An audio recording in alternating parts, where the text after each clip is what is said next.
All right, well that was a long day. It was a long day.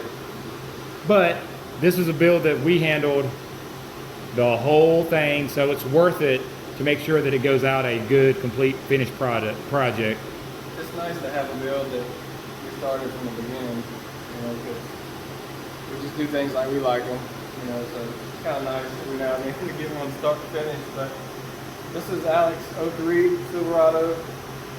Kind of changed gears a little bit at the beginning of this project. Initially, it had the 5.3 in it, 220-some thousand miles on it. He just wanted to do a cam and a Pro Charger, which we knew was borrowed time. Like he knew it was borrowed time.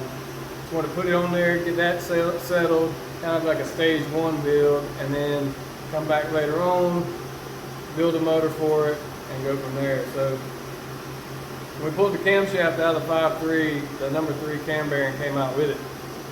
They're puzzle pieced together on these, and sometimes they loosen up. So that kind of scratched that whole project right from the beginning. But the fuel system that we spec and everything else was spec for stage 1 build. So we ended up with a 408 60 iron block stroke, 408 with some 4th piston steel rods.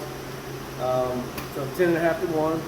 We used the BTR truck centrifugal supercharged camshaft, which is a really good camshaft. It's working really well. And he had already a 4L80 transmission with a Circle D converter in it when he got here. We had him put that, he had that put in. We were like, get that right, get it driving good, shifting good before it gets here, and then we could just knock out the motor stuff. So anyway, like we said, project grew, but we got pretty good results with it. How big are the injectors in this one? They're 72s.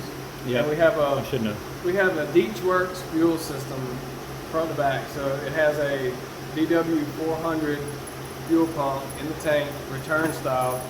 Goes to a boost reference regulator and into the factory fuel rail, which is dead ended. It's the return on the factory fuel rail has been blocked off because it returns to the radiator. So all we're gonna have to do is do a dual in tank. We can use the same lines and injectors. We'll probably put some rails on it, put some bigger injectors on it. Go E85. E85, reflex fuel on the truck. Maybe do an intake manifold and throttle body. This is on. And maybe pull it down. Yeah, I mean. I don't know. It's. If you look at this, this is a stock truck intake, a stock 78 millimeter throttle body, right? Yeah. I think these are 78. It's stock. I mean, it has PRC 237 heads on it. Okay. And this is a D1. The D1SC 3-core intercooler, vertical mount on the front, so it's all out front. It works really good with this open face on the trucks. For sure, a lot of airflow to that. We also did the 05 up larger radiator and did the electric fans. Yeah, the 05's got the bigger fans. And dude, I tell you, they've worked great. They move some air. It's a PCM of NC harness. They do a great job with those harnesses. We use their stuff on these. It's plug and play. You pin it in the computer. Chris tunes it, turns it on, whatever he's got to do. All the magic stuff. It ended up making around 13 pounds of boost. 13 pounds. On the high, 13 and a half with the filter off. Right. And about 12 and a half with the filter on, I think. That's right around where it was. And this is a 4-inch upper. So, you know, I've already talked to Alex about stage 2. He said when this rear end breaks, which may not be long. I doubt it's going to hook in first gear. And then second gear brings it out to about 115. Yeah. So we're talking about doing transmission tuning at wide open throttle. That's going to be hard. First to second won't hook, and second to third is going to be 110 plus. You can get a decent idea on the dyno. All the runs we do on trucks are second gear pulls. Oh, yeah. We don't do third gear pulls. It's just too much drive shaft speed. The truck's running 160 at the top of third gear. Like we're not trying to tear this nice floor up. I got a nice floor in here. I'd like to keep it that way. So I agree 100%. Second gear pulls. But yeah, great power. That's filter on at the top. Bottom, filter off at the top. So you're riding around with 640. Pulled the filter, got a little more boost, a little more power. Up top. But we're just out of fuel. I hate saying that every time. Like I said, now, like this time we knew. This wasn't our fault. Yeah. It would have been fine with the 5.3 with the level. The goal was 500, 550. Yeah. So we're making 160 more than that. So when we grew to a 6-liter and a built motor, we decided to get what we could out of this same setup. Right. Because the 5.3 would have made, what, 100 horsepower less at least? Yeah, we couldn't have turned up the boost much. It was a worn out 5.3. So. Air fuel's dialed in good. Don't have a ton of time in it. It's a good safe amount. It's 93. It's on 93. Pump gas. So once we get E85 in it, do some more tweaking, I hope to gain about another 100 over where we're at now. E85 is going to be worth 10%. You know that, Yeah, right? for sure. Time and time again. You're 730, 740. And then some tweaks, maybe a little pulley, Yeah. maybe some more RPM. He'll make me 100 if he wants to. We're just going to throw this in here. A couple little quick things on the build we forgot to mention. Dusty got the old UPS guy out here, and just all kinds of stuff started happening. Distractions. Yeah, so a couple just quick notes. This truck also has the Cook's long tubes. Are they what, inch and 7/8? Inch and 7/8 with the Cook's white pipe. To us. Flowmaster, what is it, like a Yeah, to like a single Flowmaster muffler that's dumped right in front of the rear axle.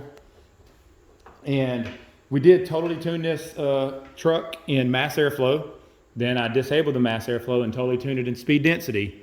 So you could run it either way. The boost, I don't think the mass airflow is really a restriction in these at this level. That's something we could always try if we get to that point. I mean, the mass airflow was maxed at about 5,600, 66,000 anyway. Like, how did you do it? It uses mass airflow. Correct, and then it uses a boost reference above that for boost versus power enrich, and you can manipulate that table. But now we have it on speed density, the boost enrichment, and a mass airflow tune, so it should be able to run in any configuration.